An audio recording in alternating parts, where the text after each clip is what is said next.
Monopoly business IRCTC से ज्यादा return देगा। Hi, this is Dev and watching traders diary. और आज हम बात करने वाले हैं सीएएमएस के स्टॉक के ऊपर। 4,000 रुपए का मोनोपोली स्टॉक 2,500 में। आज हम इसके ऊपर डिटेल में बात करने वाले हैं, तो चलिए दोस्तों समझ लेते हैं। सो नाउ यहाँ पर इस कंपनी के बारे में जानने से पहले, इस कंपनी के फंडामेंटल और फाइनेंशियल रिजल्ट के ऊपर बात करने से पहले कंपनी के बारे में जान लेते हैं। तो कैम्स जो है, इसका पूरा नाम है computer age management service limited is a mutual fund transfer agency. तो ये क्या होता है, यहाँ पर इनका काम है, जो स्कैम्स का जो मेन वर्क है वो है आपके डेटा को रिकॉर्ड करना है। यानी कि अगर आप म्यूचुअल फंड लेते हो, आप बाई और सेल करते हो मंथली या फिर जो वीकली आपका जो भी रहता है, इसमें पैसे डालना पैसे निकालना म्यूचुअल फंड से, वो सारा डेटा कैम्स के पास होगा और कैम्स ही उस डेटा का देख रेख करेगा। और यहाँ पर जो है कोई भी सर्विस अगर प्रोवाइड करवानी या अगर आपको कोई भी प्रॉब्लम है म्यूचुअल फंड में, तो वो कैम्स ही सॉल्व करेगा। तो ये सारे काम जो है ना, जो फाइनेंशियल वर्क है म्यूचुअल फंड के, वो कैम्स के हाथ में है। तो इस चीज़ को यहाँ पर जो है एक कहा जा रहा है कि मोनोपोली बिजनेस है। लेकिन यहाँ पर ये जो काम है वो लगातार इंडिया के अंदर ग्रो करेगा, क्योंकि देखिए अगर हम यूएस से कंपेयर करें तो वहाँ तो 50% लोग जो है ना वो स्टॉक मार्केट में निवेश करते हैं। वहाँ पर म्यूचुअल फंड ईटीएफ्स इनमें सब में उनका जो है वो निवेश रहता है। लेकिन यहाँ इंडिया में अब ये चलन आया है, धीरे धीरे ये रुख जो है वो बढ़ता हुआ नजर आएगा। पहले क्या करते थे, एक म्यूचुअल फंड ले लेते थे। जब स्टार्टिंग हुई थी म्यूचुअल फंड की, एक ले लिया, बड़े बड़े लोगों ने दो ले लिया। लेकिन अब क्या है कि जिस तरीके से म्यूचुअल फंड की पॉलिसीज जो आ रही है, म्यूचुअल फंड्स आ रहे हैं बढ़िया बढ़िया, तो यहाँ पर लोगों को खींचते हैं, ये अपनी तरफ अट्रैक्ट करते हैं। तो अब लोग जो है वो 3 से ज़्यादा म्यूचुअल फंड रखने की कोशिश करते हैं ताकि उनको एक बेहतर रिटर्न मिले और उसमें कैम्स का जो है वो बेनिफिट होगा। जैसा कि मैंने कहा कि सर्विसेज अगर आप देखें तो ये रही services: CAMS insurance repository, CAMS services to mutual funds, payment services, services to private insurance companies, alternate investment fund, bank and NBFC, CAMS insurance. और यहाँ पर अकाउंट एग्रीगेशन, यहाँ पर KYC services, central record keeping agency for national pension scheme. तो ये सब रहने वाला है। यहाँ पर ज़्यादा टाइम हो गया और 7,000 प्लस एम्प्लॉयज़ हैं। तो अब हमने कैम के बारे में तो जान लिया, इसके काम के बारे में जान लिया है। अब मुद्दे पर आते हैं। सो नाउ अब इस कंपनी के अंदर इस कंपनी के स्टॉक के अंदर काफ़ी ज़्यादा गिरावट हो गई है। 4,030 रुपये का हाई था, जो कि अब यहाँ पर आपको प्राइस मिला है 2,453। और यकीन मानिए इसने आईआरसीटीसी जैसे रिटर्न दिए हैं, लेकिन कम दिए हैं, लेकिन आईआरसीटीसी से बेहतर रिटर्न देने की अभी भी कैपेबिलिटी रखता है। क्योंकि जैसा कि मैंने कहा कि इनका काम जो है वो लगातार बढ़ता जाएगा। प्रॉफिटेबिलिटी देखेंगे तो आपको दिखेगी कि यार ऐसी कंपनी जो 40-40, 50-50% अपने नेट सेल का प्रॉफिट रखती हो अपने पास, तो इस कंपनी में काफ़ी जो दम है वो आगे दिखता है।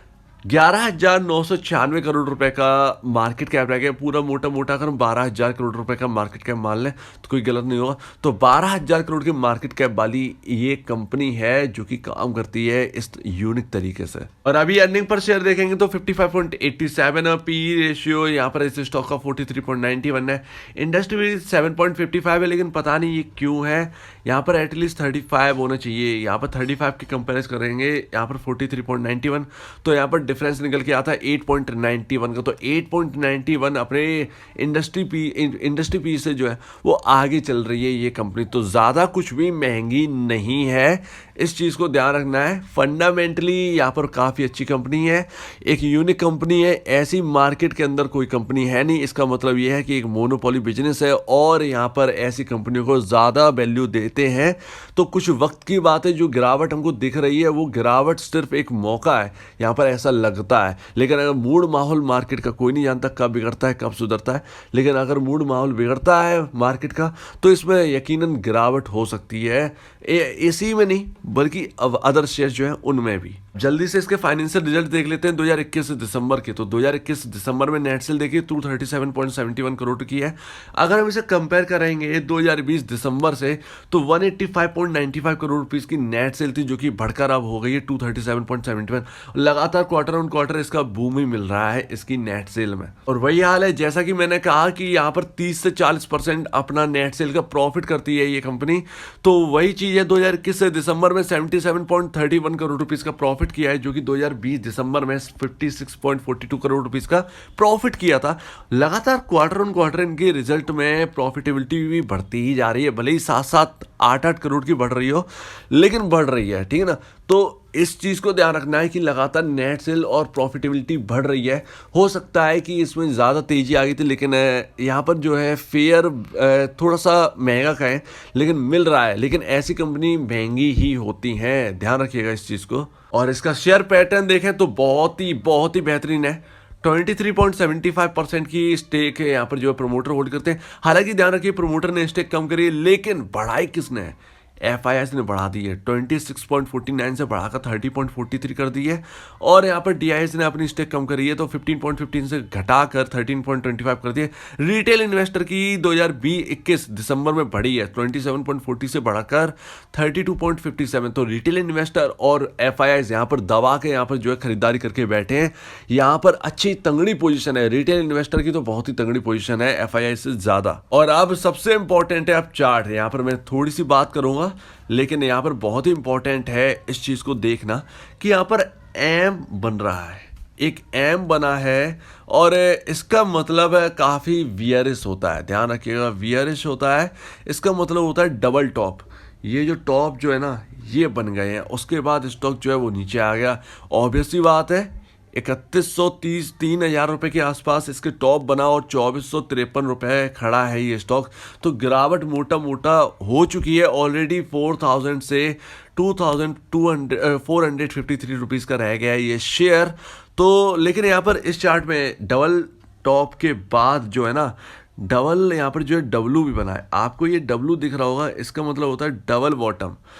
तो अगर इस स्टॉक ने डबल बॉटम बनाया तो फिर ये तो चलने वाला है। लेकिन अगर इसने ये लेवल तोड़ दिया, यानी कि 2100 या 2250 रुपये का जो लेवल है, 2250 रुपये का लेवल है, हाँ 2250 रुपये का लेवल अगर ये स्टॉक तोड़ता है तो यहाँ पर फिर गिरावट देखने को मिलेगी। अदरवाइज यहाँ पर जो है ये क्रॉस कर जाएगा। अगर ये लेवल यानी 2950 रुपये का जो लेवल है वो क्रॉस कर गया ये स्टॉक, तो फिर वापस इसमें धमाकेदार जो तेजी की संभावना है वो इसमें होने वाली है। तो इन दो लेवल पर ध्यान रखें और देखते रहें, वॉच करते रहें। किसी को नई खरीदारी करनी है तो यहाँ पर जो है अपना इसे वॉच लिस्ट में लगा लें और ट्रैक करते रहें।